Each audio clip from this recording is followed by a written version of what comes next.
Una locomotora a punto de arrollar a la Venus de Milo. El Partenón, testigo mudo del crimen. Y encima, un cielo azul imposible. No es un sueño ni una pintura de museo. Es el dibujo impreso en millones de cajitas de cerillos que alguna vez iluminaron cada hogar de México. Detrás de esa imagen absurda hubo un imperio. La primera fábrica de cerillos del país. Casi 100 instalaciones repartidas por toda la República. Arte de verdad, paisajes, retratos, museos enteros, que cabía en la bolsa del pantalón de cualquier obrero. Durante más de un siglo, prender el mundo fue asunto suyo. Hoy esa flama tiembla. El mercado se encogió hasta casi desaparecer. De una fábrica en casi cada estado, quedan apenas 6. Y sus máquinas, de 40 años, sobreviven remendadas a mano para no apagarse. ¿Cómo se mantiene viva una llama de más de 140 años cuando el encendedor, las importaciones chinas y hasta el gobierno parecen conspirar para apagarla? Veracruz y Ciudad de México, de 1885 hasta nuestros días. La historia de cómo se le hace para no extinguirse. Para entender la central hay que empezar por el ruido. El del puerto de Veracruz en 1885. El chillido de las gaviotas, el golpe del oleaje contra el malecón y, por encima de todo, el silbato de las locomotoras. México vivía la fiebre del ferrocarril. Las vías que el régimen de Porfirio Díaz tendía por todo el país desembocaban en aquel puerto caliente y húmedo, la puerta por donde entraba el progreso y las ideas del resto del mundo. Entre ese vapor y ese hierro, 4 hombres jóvenes vieron un negocio donde nadie más se había atrevido a verlo. Los hermanos León y Manuel Mendizábal se asociaron con otro par de hermanos, José y Pedro de Prida. No traían una fortuna heredada ni un apellido que abriera puertas. Traían una idea precisa, casi terca: fabricar fuego portátil. Ninguno de los 4 sospechaba entonces que su apellido se borraría mucho antes que su invención. Suena trivial hoy, cuando cualquiera carga una flama en la bolsa. En 1885 no lo era. El cerillo, esa combinación de fósforo y azufre capaz de encenderse con un solo roce, era un invento todavía joven, casi mágico. Y en México no se fabricaba, se importaba, caro, desde Europa. Lo que esos 4 hombres se propusieron sonaba a locura razonable: producir aquí lo que todo el país compraba afuera. Así nació la Compañía Industrial de Fósforos y Cerillos. Fue la primera de su tipo en México y una de las primeras de todo el continente americano. Antes de ella, encender un cerillo hecho en México era, sencillamente, imposible. No existía. Esa palabra, primera, pesaría sobre la empresa durante el siglo y medio siguiente. La obligaría a marcar el camino sin nadie adelante a quien copiar. El nombre con el que pasaría a la historia, sin embargo, no se lo pusieron ellos. Se lo puso la gente. La fábrica se levantó a unos pasos de la estación central del ferrocarril del puerto. Y los veracruzanos que iban a despachar mercancía, a comprar boletos o a esperar el tren, empezaron a ubicar el lugar por su vecino más imponente. Los cerillos, los de allá, junto a la central. Y así se quedó. La central. Un apodo nacido de las vías del tren. Un detalle que, ya lo veremos, terminaría grabado para siempre en cada cajita. Los primeros años fueron de pura artesanía. Hacer cerillos era entonces un oficio peligroso. El fósforo que se usaba era tóxico, y su olor agrio se impregnaba en la ropa y en las manos de los obreros, que trabajaban bajo el calor sofocante del trópico. Era un taller pequeño, casi familiar, donde cada caja salía contada y revisada, pero funcionaba y, sobre todo, vendía. Porque resultó que los 4 socios no se habían equivocado en nada. El producto pegó. Cada caja vendida confirmaba la apuesta. México no solo quería cerillos nacionales, los necesitaba. Lo que había comenzado como un experimento en un puerto caluroso se volvió, en muy pocos años, demasiado grande para Veracruz. Y entonces los fundadores tomaron la decisión que lo cambiaría todo. Levantaron la vista del mar y la dirigieron tierra adentro, hacia el corazón político y comercial del país, hacia la ciudad donde un negocio podía dejar de ser una empresa local para convertirse en un imperio, hacia la Ciudad de México. Mudarse a la Ciudad de México no era cualquier cosa en 1890. Significaba dejar atrás el puerto que los había visto nacer y apostarlo todo en el centro mismo del poder. Pero la lógica era impecable. A la capital convergían las mismas vías de tren que en Veracruz les habían dado nombre, y con ellas la posibilidad de llegar a todo el país desde un solo punto. Hacia 1888 abrieron una sucursal en la ciudad. Para 1890 ya habían trasladado ahí el alma del negocio y rebautizado la empresa. La Central, Fábrica de Fósforos, Mendizábal y compañía. La fábrica se instaló por el rumbo de Santa María la Ribera, en la colonia Tlampa, y muy pronto se volvió un punto de referencia del barrio, el lugar de donde salía el fuego de México. Quien pasaba por ahí reconocía el olor. Quien trabajaba dentro lo cargaba a casa. Fue entonces cuando ocurrió el gesto que volvería inmortal a la marca. En 1902, los dueños decidieron estampar en cada cajita un símbolo, una locomotora. El mismo tren que les había dado su apodo en Veracruz quedó grabado para siempre en el empaque, sin importar el nombre comercial del producto. A partir de ese año, comprar un cerillo de la Central era comprar, también, una pequeña estampa de aquel ferrocarril fundacional. La apuesta de los cuatro socios se desbordó. La Central empezó a abrir fábricas, bodegas y centros de distribución por toda la República, hasta sumar alrededor de 100 instalaciones. No había rincón del país al que no llegara su flama. Otros intentaron imitarla, copiar su fórmula, disputarle clientes. Pero ninguno tenía lo que ella, el peso de haber sido la primera. La Central se consolidó como la líder indiscutible de su ramo, la dueña del encendido en México. La medida de su dominio no estaba en los papeles, sino en el habla de la gente. En la cocina, en la cantina, en la estación de tren, en la tiendita de la esquina, nadie pedía un encendedor de fósforos. Pedía cerillos, y muchas veces, sin saberlo, pedía un producto de la Central. La marca se había vuelto tan común que casi desaparecía de la vista, como desaparece lo que siempre está ahí. Y esa es quizá la forma más absoluta de ganar un mercado, convertirse en una palabra de uso diario. El precio del crecimiento, sin embargo, lo pagaron los fundadores. Para 1910, los hombres que habían prendido todo ya habían muerto. La empresa cambió una vez más de razón social. Ahora, Mendizábal y compañía, sucesores, cerillera la Central. Un nombre que conservaba el apellido, pero ya no a los hombres. Y al año siguiente, en 1911, tomó una decisión que 2 décadas antes habría sido impensable. Cerró la planta de Veracruz, la cuna, para concentrar toda su fuerza en la capital. No fue una derrota, fue una poda. Cortar la rama vieja para que el árbol creciera más alto. Los Mendizábal y los Prida se habían ido. Su apellido empezaba a desdibujarse en los papeles de la compañía. Pero su invención apenas estaba por vivir su época más luminosa. Esa época más luminosa tenía un nombre, y llegó en 1940. Ese año el director general de la Central, Daniel Montull, diseñó una nueva cajita que la empresa bautizó como Clásicos de Lujo. Sobre ella colocó una imagen que desde entonces no ha cambiado. La Venus de Milo, el Partenón griego, y cruzando la escena, la inconfundible locomotora de la casa. Era el encuentro perfecto entre la cultura clásica y el origen ferrocarrilero de la marca, y se convirtió en la caja de cerillos más importante del mercado mexicano. Pero Montull no se detuvo en una sola imagen. Bajo su dirección, la Central hizo algo que ninguna otra fábrica del mundo hacía con un producto tan humilde.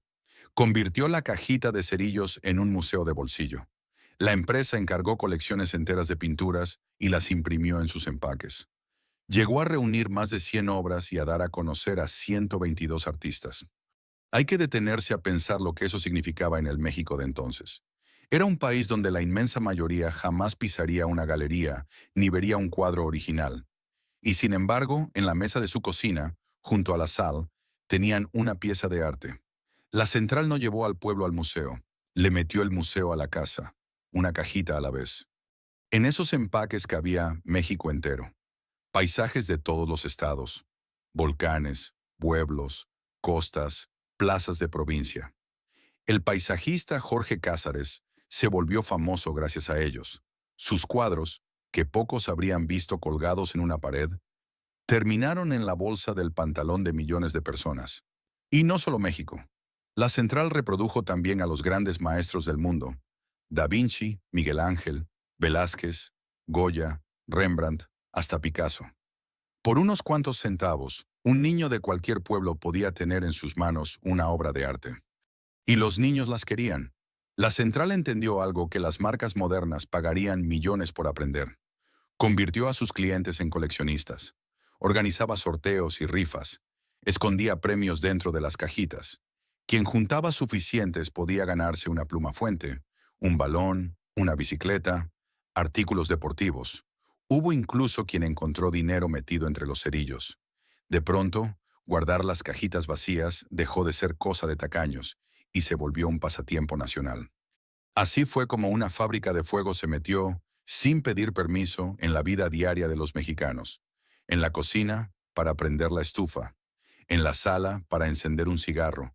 En las manos de los niños que cambiaban estampas en la banqueta. La central ya no vendía un producto. Vendía un pedazo de cultura que cabía en la palma de la mano. Era su cima. Vendía más que nadie. Llegaba a todos y hasta había logrado que la gente coleccionara su basura como si fuera un tesoro. Nada parecía capaz de apagar esa flama, pero toda esa belleza descansaba sobre algo que el público nunca veía. Detrás de cada una de esas cajitas perfectas había un oficio, peligroso, sudoroso y preciso, sostenido por manos que la pintura de la portada jamás mencionaba. Un cerillo parece la cosa más simple del mundo. No lo es. Es química pura disfrazada de palito.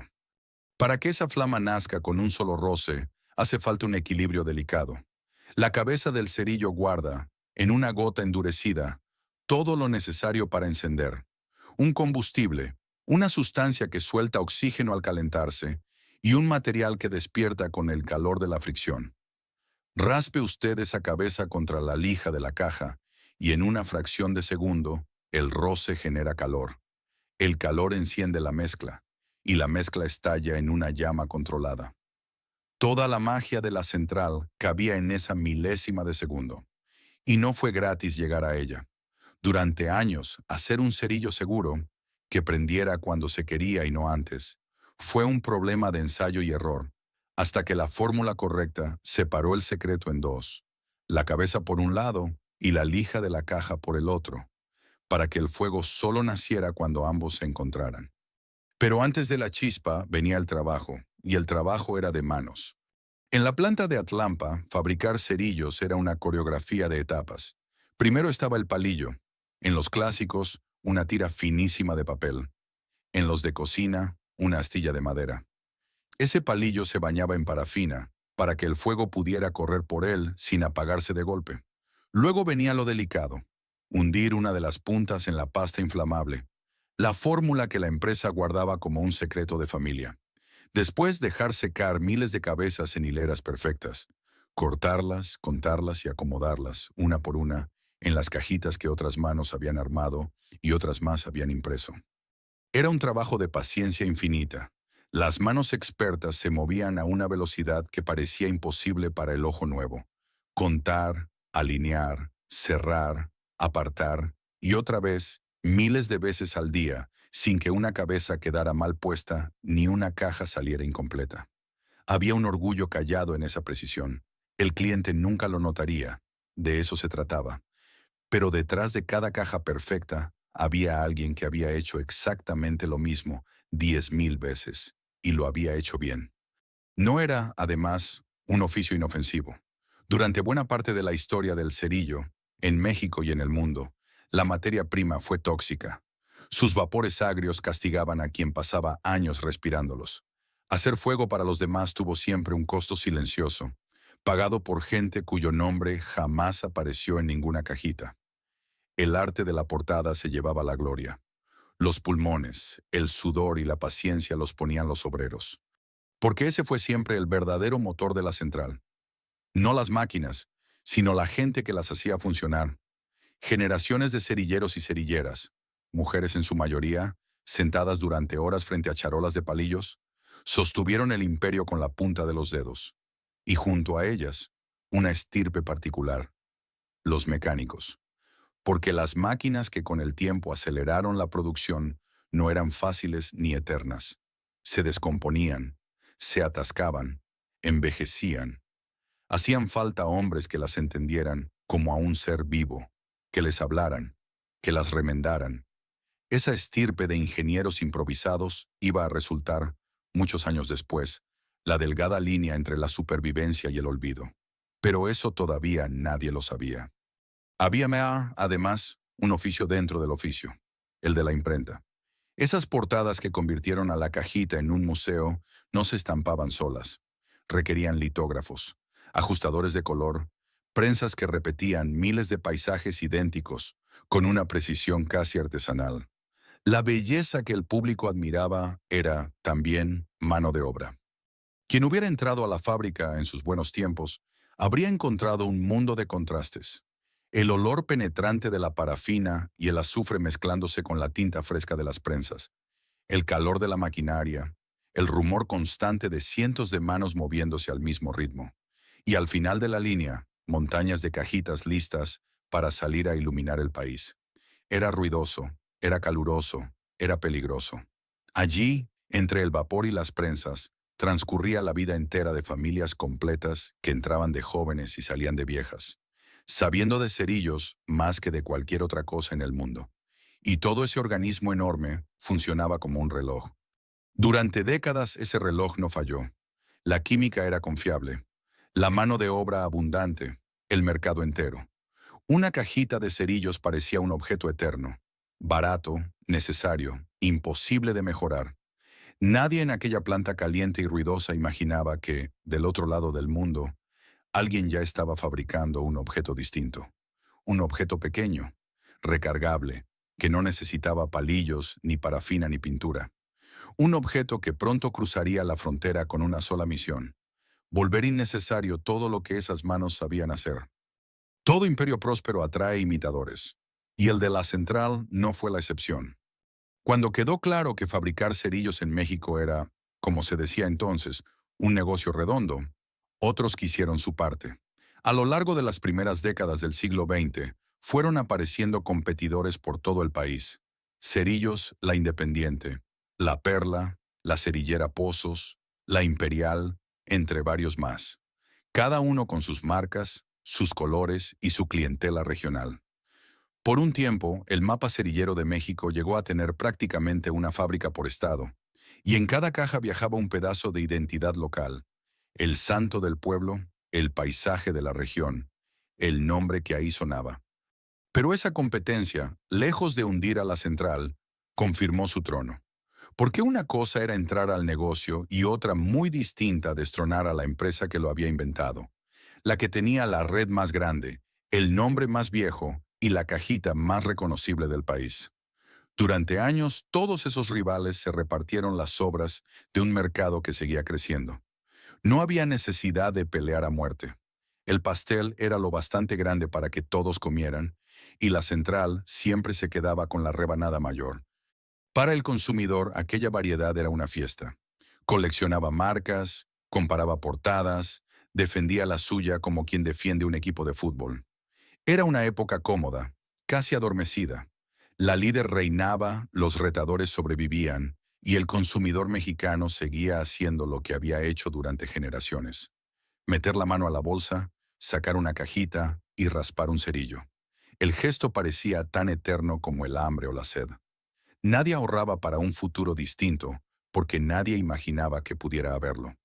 Y así habría seguido la historia: una líder tranquila y un puñado de competidores conformes. De no ser porque, a finales de los años 60, algo empezó a cambiar. No en la competencia, no en otra fábrica de cerillos. El cambio venía de afuera, de muy lejos, y al principio casi nadie lo tomó en serio. En los mostradores de las tiendas, junto a las cajitas de toda la vida, comenzó a aparecer un objeto nuevo, pequeño, de plástico, con una rueda metálica que al girar soltaba una chispa, y sobre ella una flama firme y obediente que no se apagaba con el viento. No necesitaba palillos. No se acababa en una tarde. No dejaba olor a azufre en los dedos. Al principio fue una curiosidad, un lujo, un capricho de quien quería presumir. Nadie en aquella industria centenaria imaginó que esa cosa de plástico iba a convertirse en el adversario más peligroso que el cerillo mexicano enfrentaría jamás. Pero lo era, y venía por todo. El objeto tenía nombre, y para finales de los años 60 y principios de los 70 ya estaba en todas partes. El encendedor. La marca que lo volvió famoso en México fue Cricket, de origen francés, un encendedor desechable, barato y moderno, que llegó dispuesto a cambiar para siempre la manera en que el país hacía fuego. Para entender por qué fue tan letal hay que pensar en quién compraba más cerillos.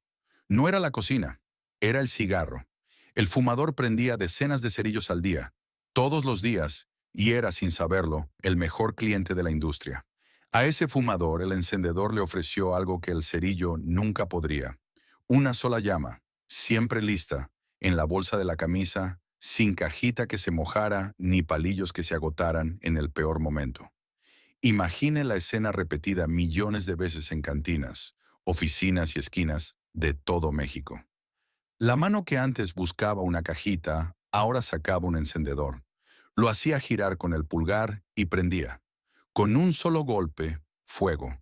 La comodidad ganó, y ganó muy rápido, casi sin que nadie opusiera resistencia. Pero el golpe no fue solo práctico, fue cultural. De pronto, el cerillo dejó de ser la única forma de encender el mundo y pasó a ser la forma vieja. El encendedor era lo nuevo, lo moderno, lo que traían los que iban a la moda. La cajita de cerillos, esa que había sido orgullo nacional y museo de bolsillo, empezó a oler a pasado. Y en el comercio, oler a pasado es el principio del fin. Una generación nueva crecía mirando el encendedor como lo normal y el cerillo como lo de sus abuelos. Los números, aunque tardaron en notarse, contaron la historia. El crecimiento de la industria cerillera, que durante décadas había sido constante, se frenó casi por completo. Apenas un 2% anual, un mercado maduro que ya no daba para más. Y dentro de lo que la industria llamaba el mercado de encendido, es decir, todo lo que sirve para prender una flama, el encendedor le arrancó al cerillo, pedazo a pedazo, una rebanada enorme. Con el tiempo, los cerillos conservarían apenas 6 de cada 10 encendidos, mientras los otros 4 se los quedarían los encendedores. 4 de cada 10. Una tajada que, hasta entonces, había sido 100% territorio del cerillo. Por primera vez en su historia, la central enfrentaba a un enemigo que no era otra cerillera. No se trataba de competir mejor, de pintar cajitas más bonitas o de abrir otra fábrica. Se trataba de algo más profundo y más difícil de pelear, una idea distinta del fuego mismo. Contra eso ni la marca más vieja ni el museo de bolsillos servían de mucho. El enemigo no quería su mercado, quería volver innecesario su producto. La líder centenaria entró así, sin saberlo del todo, en una guerra larga. Una guerra que no se ganaría en una sola batalla, sino aguantando golpe tras golpe durante décadas. Y el encendedor, por cruel que pareciera, apenas era el primero de esos golpes. Los siguientes no cruzarían un océano desde Francia. Vendrían del otro lado del Pacífico, en barcos cargados de mercancía baratísima. Y algunos, los más inesperados, vendrían de mucho más cerca, del propio gobierno mexicano. Si el encendedor fue el primer golpe, lo que vino después fue un cerco. No un solo enemigo, sino varios a la vez, atacando desde fuera y desde dentro, cerrando poco a poco el espacio en el que la central todavía podía respirar. El primero llegó, tal como se había anunciado, del otro lado del Pacífico, de China. A partir de las últimas décadas del siglo, los puertos mexicanos empezaron a recibir contenedores cargados de mercancía baratísima, cerillos, encendedores de plástico, luces de a peso fabricadas a un costo con el que ninguna empresa nacional podía competir de manera justa. Pronto estaban en todos lados, colgados en los puestos de los tianguis, amontonados junto a la caja de cualquier tiendita, regalados casi. Para una fábrica mexicana de más de un siglo que pagaba salarios mexicanos, que mantenía maquinaria propia y que cuidaba la calidad de cada caja, la cuenta era brutal. Del otro lado, alguien podía vender más barato simplemente por ignorar todo lo que hacía de la central lo que era. La industria lo llamó por su nombre, competencia desleal. Mientras tanto, el mercado entero se encogía bajo sus pies. Las cifras del INEGI lo dejaron por escrito sin piedad. Las ventas de cerillos en México cayeron alrededor de un 11% en apenas 7 años, al pasar de unos 601 millones de pesos en 2007 a unos 532 millones en 2012. Y la caída no se detenía. Tan solo en los primeros 7 meses de 2013, la facturación bajó otro 7% frente al mismo periodo del año anterior. No era una crisis pasajera, era una marea que se retiraba y no pensaba volver. Y por debajo de todos esos enemigos visibles, corría uno más callado y más profundo. El mundo, simplemente, había empezado a necesitar menos fuego. Las estufas de gas se prendían solas con un botón. Las cocinas se volvían eléctricas. Hasta los cigarros, poco a poco, iban perdiendo terreno frente a una sociedad más preocupada por la salud. El cerillo no solo competía contra el encendedor o contra China. Competía contra una forma de vida que ya no lo necesitaba tanto como antes. Esa era la marea de fondo, la que no salía en ninguna foto, pero la que más arrastraba. Pero quizá lo más solitario no fueron los números, sino el silencio que se fue haciendo alrededor. Porque aquel mapa cerillero, que alguna vez tuvo casi una fábrica por estado, se fue apagando, foco por foco. Las cerilleras que habían competido con la Central durante décadas, la Independiente, la Perla, la Pozos y tantas otras de pueblo, empezaron a cerrar, una tras otra, vencidas por los mismos golpes. Talleres que habían dado de comer a familias enteras bajaron la cortina para siempre. De decenas de empresas repartidas por todo el país, llegó un momento en que quedaron apenas 6 en pie. 6, donde antes había habido una en casi cada rincón de México.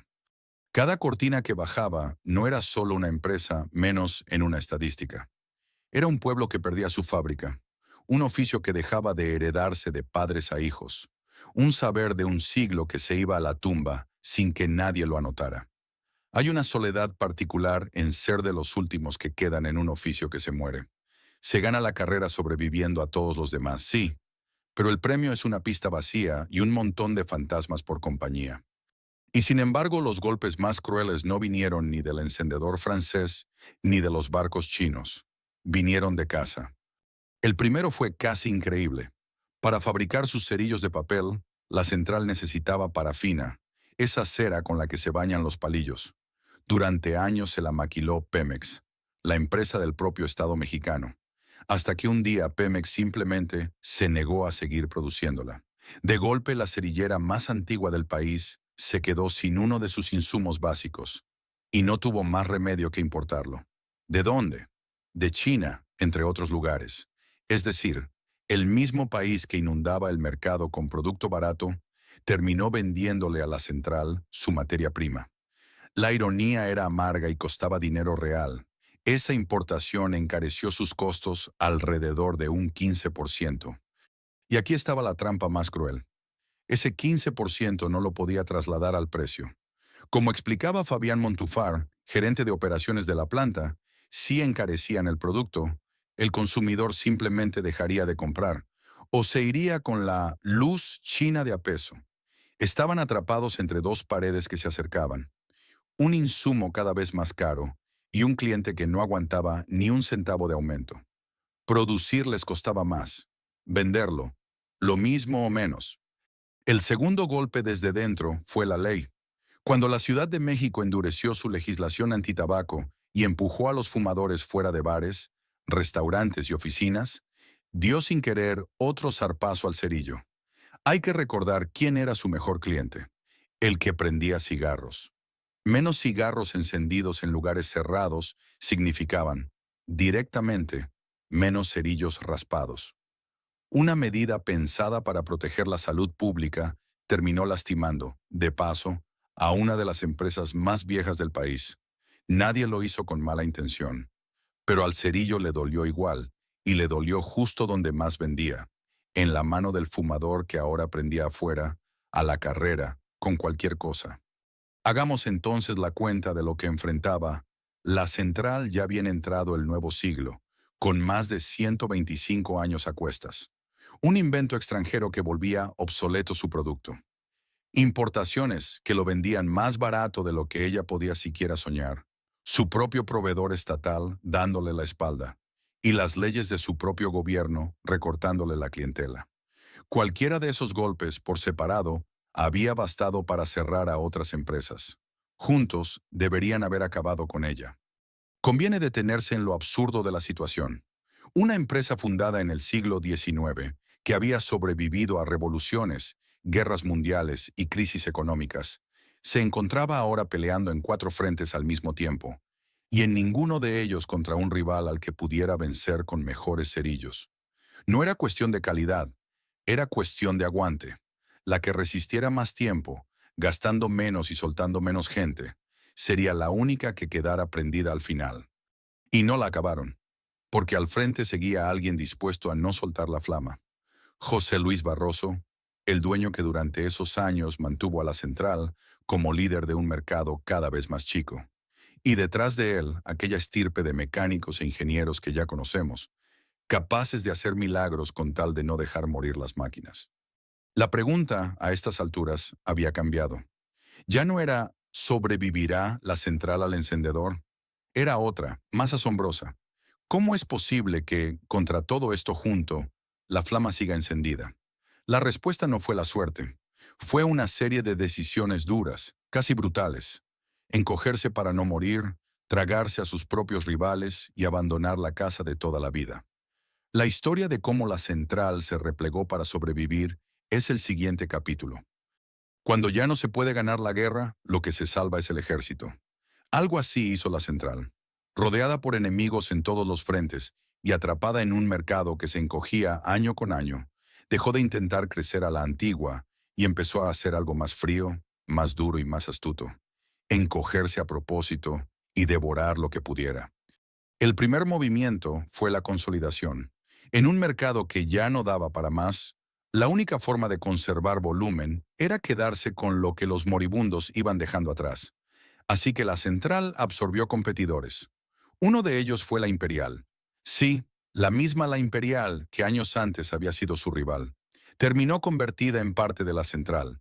Hoy su nombre sobrevive únicamente como una marca más impresa en una cajita.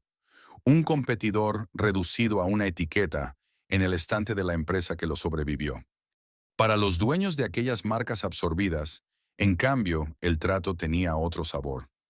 Vender la fábrica de la familia, o fundirla dentro de otra más grande, era reconocer que solos ya no podían. Era cambiar la independencia por la supervivencia del nombre. Muchos prefirieron eso a desaparecer del todo. Visto en frío, para la central era una jugada inteligente. En un negocio que se moría, no tenía caso pelear por clientes nuevos que no existían. Lo que valía oro era controlar lo poco que quedaba. Cada fábrica absorbida significaba más distribución, más presencia en las tiendas, más capacidad de producir barato repartiendo los costos entre más cajas. La central no creció porque el mundo quisiera más cerillos. Creció porque, mientras los demás cerraban, ella se quedaba con su pedazo del estante. Así fue formándose ese catálogo de marcas que cualquier mexicano ha visto sin fijarse. Clásicos, Talismán, Guerreros, La Imperial, Furgones, Taurina, Zoológicos, Camiones, Cardenales y varias más. Muchas de ellas eran la herencia de empresas que ya no existían por su cuenta. La central se fue volviendo, sin proponérselo, una especie de museo de la cerillería mexicana. Bajo un mismo techo convivían los nombres de toda una industria extinta. Hay una simetría dura en todo esto. La empresa que había nacido siendo la primera de México terminó cargando, sobre sus hombros, con el recuerdo de casi todas las demás. Ser la primera la había hecho líder en los buenos tiempos. Ser la última la convirtió en los malos, en la depositaria de una historia que de otro modo se habría borrado por completo. Había algo casi fantasmal en eso. Una marca puede sobrevivir a la empresa que la creó. El nombre sigue impreso, el dibujo sigue en la cajita, pero los dueños, los obreros, el taller que la inventó, ya no existen. La central se convirtió en el guardián de esos fantasmas. No era un crecimiento triunfal, era un crecimiento por herencia, juntando los bienes de los muertos. El imperio que alguna vez se había expandido por un país próspero, ahora se expandía por un cementerio, recogiendo apellidos de difuntos. Amargo, pero eficaz. Porque cada marca rescatada era un competidor menos sobre la mesa. Y una razón más para que la última flama tuviera por qué seguir prendida. Pero tragarse a los rivales, por sí solo, no iba a bastar para salvarla. El recorte más profundo fue geográfico, y dolió de verdad. Durante más de 100 años, el corazón de la central había latido en el mismo lugar, la colonia Atlampa, por el rumbo de Santa María la Ribera, en la Ciudad de México. Ahí había estado desde finales del siglo XIX. El barrio conocía su olor. Generaciones enteras habían entrado y salido por sus puertas. El nombre de la fábrica era parte del paisaje de la zona. Era, en todo el sentido de la palabra, la casa. Solo que la Ciudad de México se había vuelto un lugar imposible para sostener una fábrica del siglo XIX. Cara, regulada, apretada por todos los costos que ya conocemos. Y entonces, en 1999, la central tomó la decisión más difícil de su historia moderna. Sacó sus dos principales plantas de producción de la capital y las llevó al municipio de Atitalaquia, en el estado de Hidalgo. Mover una fábrica no es mover muebles. Significa desmontar máquinas que llevaban décadas atornilladas al mismo piso, embalarlas, trasladarlas por carretera y volver a darles vida en una nave distinta, con otro clima, otra luz, otro silencio. Significa también mover gente o dejarla atrás. Para muchos cerilleros de toda la vida, aquel cambio fue el final de un mundo. El oficio se iba a otro estado y no todos podían irse con él. Conviene no confundir este repliegue con aquella poda de 1911. Cuando cerró Veracruz, la central había abandonado la cuna para crecer más alto en la capital. Cortaba una rama para alcanzar el sol. En 1999 fue distinto. No se mudó para crecer, sino para sobrevivir, para encontrar un lugar más barato donde poder seguir respirando. Esa es exactamente la diferencia entre la ambición y la resistencia. La primera te lleva hacia arriba. La segunda solo busca que mañana sigas existiendo. Y sin embargo, la vieja casa no murió del todo. La planta de Atlampa siguió funcionando, terca, en la ciudad que la había visto reinar. Incluso en plena retirada, la central se negó a soltar por completo el lugar de donde venía. Su estructura se repartió entonces en plantas, bodegas y centros de distribución, con una cobertura que alcanzaba no solo a México sino también a los Estados Unidos. Más pequeña, más callada, repartida en dos estados a la vez, pero todavía de pie y todavía mexicana de cabo a rabo. La flama, en el sentido más literal, se había mudado. De aquella fábrica ruidosa y llena de arte de la época dorada en el centro del país, a una planta discreta en Hidalgo, lejos de la ciudad que la había hecho famosa. Y ahí, fuera de los reflectores, contra el encendedor y contra China y contra Pemex y contra la ley y contra un mundo moderno que ya no la necesitaba, seguía ocurriendo lo imposible, todos los días. En aquella nave de Atitalaquia, a más de 100 kilómetros de la colonia donde todo había florecido, la rutina volvió a arrancar. Distintas paredes, mismo oficio. Se seguían haciendo cerillos. ¿Pero cómo? ¿Qué se necesita en la vida real para mantener encendida una flama de más de 140 años cuando todo indica que ya debió haberse apagado? Para responder eso hay que entrar a esa fábrica de Hidalgo y mirar, de cerca, un día cualquiera del fuego más terco de México. Hay que imaginarlo así, porque así es, hoy, todos los días, una mañana cualquiera en Atitalaquia, Hidalgo. Lejos del ruido de la capital, dentro de una nave industrial, sin nada de particular por fuera, arranca otra jornada de la fábrica de cerillos más vieja de México. No hay nada glorioso a la vista. No hay turistas, no hay reflectores, no hay una placa que le diga a nadie que ahí adentro late el corazón de una empresa de más de 140 años. Hay máquinas y hay gente que sabe hacerlas funcionar. Eso es todo. Y eso es, justamente, el milagro. La jornada empieza temprano.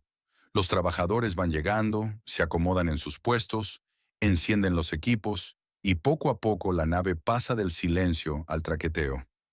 Es un sonido de fábrica de otra época. metálico, rítmico, hipnótico. No es raro que, a media mañana, una máquina se atore o falle. Cuando pasa, no llega un técnico de una empresa lejana con una refacción nueva. Llega uno de los de la casa, escucha el ruido como un médico escucha un pecho y la arregla con lo que hay. Forma parte de la rutina. Aquí, descomponerse y repararse son dos caras de la misma jornada. Las máquinas son quizá lo más asombroso del lugar. Son viejas. Algunas llevan hasta 40 años de servicio y, sin embargo, siguen escupiendo cerillos sin parar. ¿Cómo es posible? Aquí entra en escena la estirpe que conocimos al principio de esta historia, los ingenieros. Porque una máquina de 40 años, construida por compañías que muchas veces ya ni siquiera existen, no tiene refacciones que comprar. Si una pieza se rompe, no hay catálogo, no hay proveedor, no hay número al cual llamar. La pieza hay que inventarla, fabricarla, limarla y adaptarla a mano, una y otra vez. Los ingenieros de la central no solo reparan esas máquinas, las rediseñan, las mejoran, las mantienen vivas a pura terquedad y oficio. Cada una de ellas es, en el fondo, una criatura única, remendada durante décadas por manos mexicanas que se niegan a dejarla morir. Y vaya que producen. Cuando están a buen ritmo, las máquinas de la planta llegan a fabricar alrededor de 180 cajas de 50 cerillos cada minuto. Cada minuto. Es un número que conviene dejar caer despacio para entenderlo. Mientras usted lee esta frase, en algún lugar de Hidalgo están saliendo cientos de cajitas nuevas, listas para iluminar una cocina, prender una veladora o encender la estufa de alguien que jamás se preguntará quién las hizo. El ambiente de la planta no es tan distinto del de aquella fábrica dorada de Atlampa que ya recorrimos. El mismo olor a parafina, el mismo calor de la maquinaria, el mismo rumor constante de un proceso que no se detiene. Cambian las paredes, cambia el estado, cambia el siglo. El gesto esencial sigue siendo el de 1885. Combinar química con madera o con papel para encerrar fuego dentro de un palito. Y aunque las máquinas hacen el trabajo pesado, las manos no han desaparecido del todo. Alguien vigila la línea, alguien revisa que las cabezas estén bien puestas, alguien empaca, carga y despacha. El oficio que durante un siglo fue casi todo manual, hoy es, sobre todo, vigilancia y mantenimiento, pero sigue siendo en su raíz trabajo humano. Todavía hay gente que sabe de cerillos más que de cualquier otra cosa en el mundo, y que pasa el día entero cuidando que cada caja salga como debe. Y quien vigila esa operación día con día es Fabián Montufar, el gerente de la planta. Es él quien ha explicado, sin una gota de dramatismo, la realidad descarnada de la empresa. Máquinas de 40 años mantenidas por sus propios ingenieros, costos que no dejan de subir y un precio que, simplemente, no se puede mover. No habla como quien dirige un imperio. Habla como quien cuida una fogata de noche, atento a que el viento no se la lleve. Pero ninguna máquina, por bien remendada que esté, alcanza a explicar del todo por qué la central sigue existiendo. Para eso hace falta entender a un hombre, José Luis Barroso, su dueño. Barroso quedó al frente de una empresa que, según toda lógica de mercado, debería haber bajado la cortina hace décadas. Un producto en retirada, un mercado que se encoge, enemigos por los cuatro costados, y aún así, bajo su mando, la central no solo aguantó, se mantuvo como líder de su ramo. Hay que detenerse en lo extraño de esa frase. Liderar un mercado que se muere es una de las hazañas más raras y menos celebradas que existen. No da fama ni fortuna. Da apenas el derecho a volver a abrir la fábrica al día siguiente. Porque hay que decirlo con todas sus letras. Barroso pudo haber cerrado. Pudo haber vendido el terreno, liquidado a la gente, guardado el nombre en una vitrina y dedicarse a algo más rentable, como tantos hicieron. Mantener viva una cerillera en pleno siglo XXI no es la decisión sensata, es casi una necedad. Y sin embargo, ahí sigue la fábrica, abriendo sus puertas cada mañana, porque alguien decidió que ese fuego valía la pena, aunque el mundo opinara lo contrario. La economía de ese milagro raya en lo absurdo. Producir cuesta más cada año. Vender, lo mismo o incluso menos. La empresa no puede encarecer el producto sin perder al cliente, así que sobrevive apretando todo lo demás: el ritmo, los gastos, los tiempos. Las máquinas no trabajan siempre a tope. Aceleran o bajan la marcha según los pedidos que van llegando, como un corazón que late más fuerte solo cuando de verdad hace falta. La fábrica respira al compás de un país que cada vez la necesita un poco menos, y aún así se las arregla para seguir respirando. Y aquí está, quizá lo más conmovedor de toda la historia.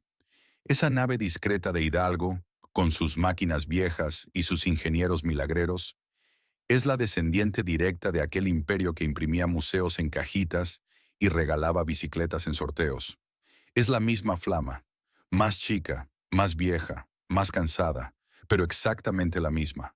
La que se prendió en un puerto caluroso en 1885 sigue encendida, 140 años después, en una planta a la que casi nadie voltea a ver. Cada caja que sale de esa línea es, sin que nadie lo grite, un pequeño acto de resistencia.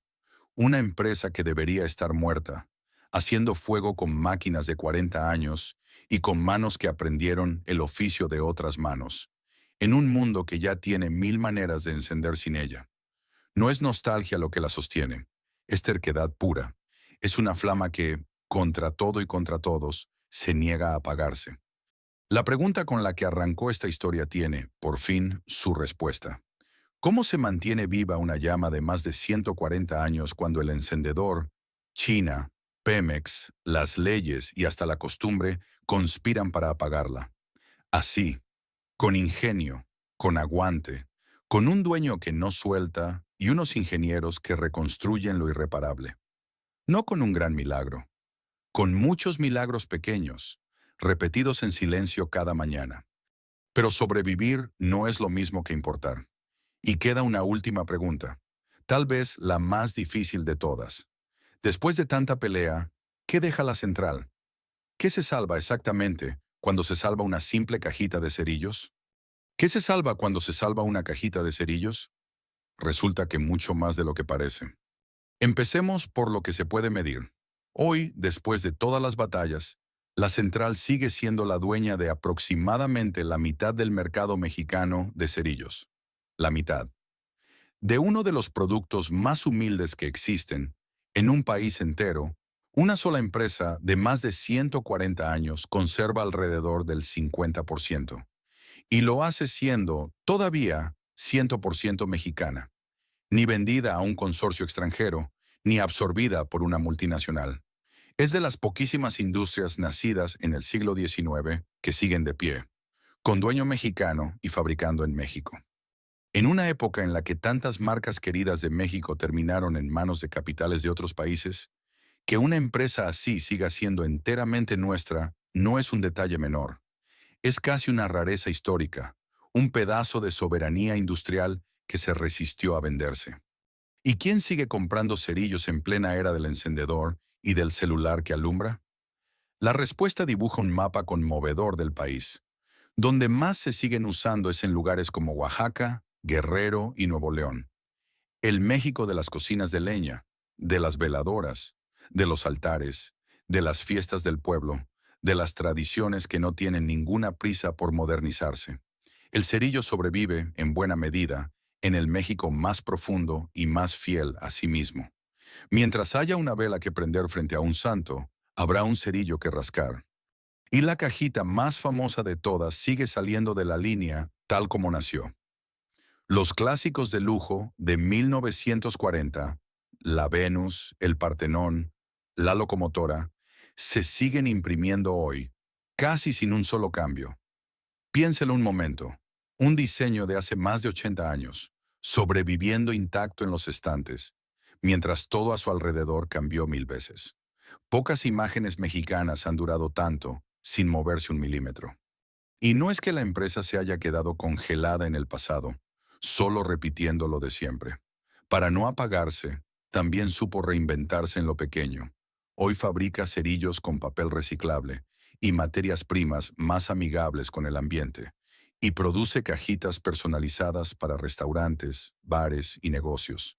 Ese cerillo publicitario con un logotipo impreso que muchos guardan sin saber que salió de la misma casa que pintó la Venus de Milo. La flama vieja aprendió trucos nuevos para seguir siendo útil. Pero algo sí cambió, y vale la pena decirlo con honestidad.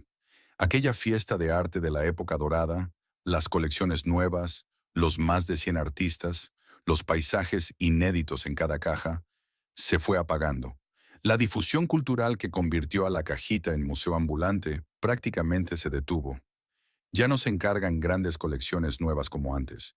Y justamente por eso, lo que existe se volvió tesoro. Las viejas cajitas de los clásicos, esas pinturitas que un día costaron centavos, hoy son objeto de coleccionistas que las buscan, las guardan y las exhiben como las pequeñas obras de arte que siempre fueron. Es un destino extraño y hermoso el de aquellos pintores. Jorge Cázares y los más de 100 artistas que pintaron para la Central lograron algo que casi ningún museo concede: que su obra viviera en la bolsa de millones de personas, en la cocina de los más pobres, en las manos de los niños. Y al mismo tiempo casi nadie supo jamás sus nombres, inmortales y anónimos a la vez. Su galería no tuvo paredes, tuvo banquetas, mercados y mesas de cocina. Aunque ya no pinten cajitas nuevas, las que dejaron siguen ahí, guardadas con cariño, negándose ellas también a desaparecer. ¿Y los cuatro hombres del principio? Los Mendizábal y los Prida, que en un puerto caluroso de 1885 apostaron por fabricar fuego portátil. Hoy casi nadie recuerda sus nombres. La empresa hace mucho que dejó de llamarse como ellos. Se cumplió al pie de la letra aquello que dijimos al inicio. Su apellido se borró mucho antes que su invención. ¿Pero qué invención? Aquellos cuatro desconocidos encendieron una flama que les sobrevivió más de un siglo y que sigue prendida. Pocos fundadores en la historia de México pueden decir lo mismo. No quedó su nombre grabado en ninguna avenida ni en ningún billete. Quedó algo mejor: su fuego encendido todavía en millones de manos. Y mientras tanto, sin enterarse de nada de esto, millones de mexicanos siguen metiendo la mano a la bolsa, sacando una cajita y rascando un cerillo, como lo hicieron sus padres y sus abuelos. Ese gesto cotidiano, invisible, es el verdadero monumento de la Central. No una estatua, sino una costumbre que se niega a morir. Eso es, al final, lo que se salva cuando se salva una cajita de cerillos. Se salva un pedazo de la historia industrial mexicana. Se salva un museo de bolsillo que educó el ojo de un país entero. Se salvan los nombres de toda una industria que, de otro modo, se habrían borrado sin que nadie los anotara. Y se salva, sobre todo, una prueba. La prueba de que algo pequeño, humilde y mexicano puede negarse a morir, aunque el mundo entero le diga que ya es hora de apagarse. Una flama de más de 140 años no es solamente una flama, es una lección. Y de esa lección trata lo último que nos queda por decir.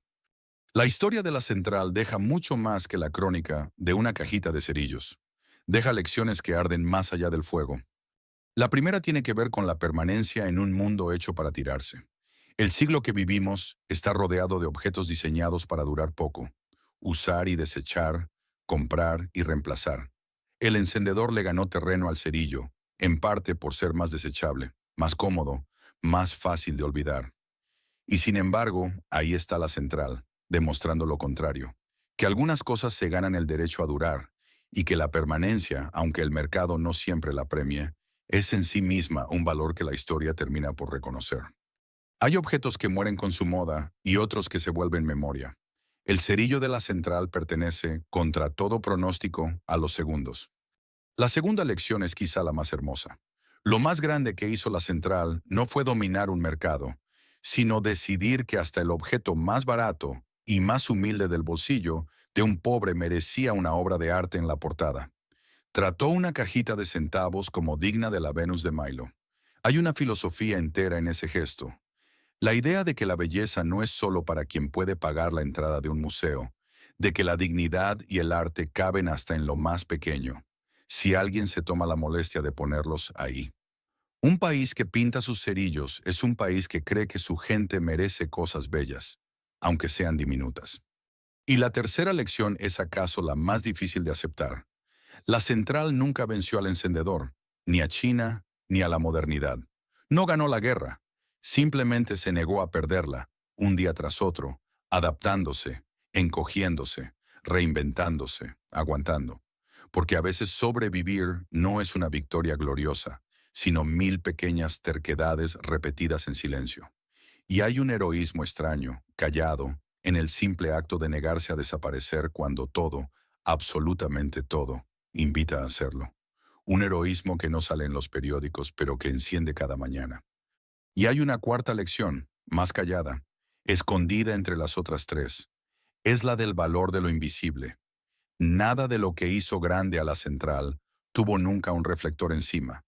Ni las mujeres que armaron cajitas durante décadas, ni los pintores cuyos cuadros vieron millones sin saber sus nombres, ni los ingenieros que hoy resucitan máquinas de 40 años. El mundo aplaude a los que brillan, pero casi todo lo que de verdad sostiene a un país lo cargan, en silencio, manos que nadie ve. La historia de esta fábrica es también un homenaje a esa gente sin nombre que mantiene encendido lo que los demás dan por hecho. Esa es, al final, la verdadera historia de la central. No la de un imperio que cae, como tantos, sino la de una flama que se niega a apagarse. La de los 4 fundadores olvidados, los pintores anónimos, los obreros sin nombre y los ingenieros milagreros que, cada uno en su tiempo, se pasaron el mismo fuego de mano en mano para que nunca tocara el suelo. Porque eso al final es un cerillo, una llama pequeña que dura apenas unos segundos y se apaga. En ese instante breve cabe siglo y medio de historia mexicana. La apuesta de un puerto caluroso, el arte que cupo en una bolsa, las manos que se gastaron haciéndolo, la terquedad de no rendirse. Una llamita arde, ilumina un rostro, prende una vela y se va. Pero, en algún rincón de México, ya hay otra mano buscando la siguiente cajita. Y mientras haya una sola mano dispuesta a rascar un cerillo, la flama de la central seguirá negándose, con una necedad hermosa, a morir. Y ahora cuéntanos tú, ¿qué otra empresa, fábrica o imperio mexicano te gustaría que rescatáramos del olvido en un próximo video? Déjalo en los comentarios, y si esta historia te llegó al corazón, regálale un like para que la flama alcance a más gente. Suscríbete al canal y activa la campanita, para no perderte ninguna de estas historias que México está a punto de olvidar.